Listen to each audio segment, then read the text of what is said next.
దాంట్లో నేను ఒత్తిడి గురించి మాట్లాడుకుంటాను. అది నాకు కొద్దిగా ఎంతో లేదు.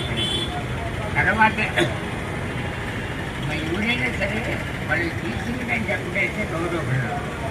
తెలియదు అసలు పోనేకూడదు, అటు పోటీ తప్పు. తర్వాత సమీకరణ చేసుకోవాలి. మనం ఆ పని చేయం. మనకి ఐక్యత తక్కువ, ఏడ్స్ ఎక్కువ, ఎవరైనా ఒక ముందుకు పోతే లాగుతాం. ఇటువంటి పనులు మనం మానుకుంటే మన ఐక్యత మీదకి ముందుకెళ్ళగలం. తర్వాత మన వాళ్ళ భాష కూడా ఇప్పుడు 75 ఏళ్ళ పైన మన పట్టులో వచ్చింది. భాషలో మారిపోయింది. మీరు భాషను నేర్చుకోండి.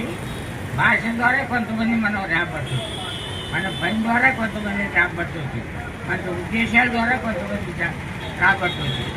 2 మీటింగ్లే జరుగుతాయి సంవత్సరానికి ఒకసారి. ఏప్రిల్ ఈ ఆలోచన అది ఆ రెండుతో మనం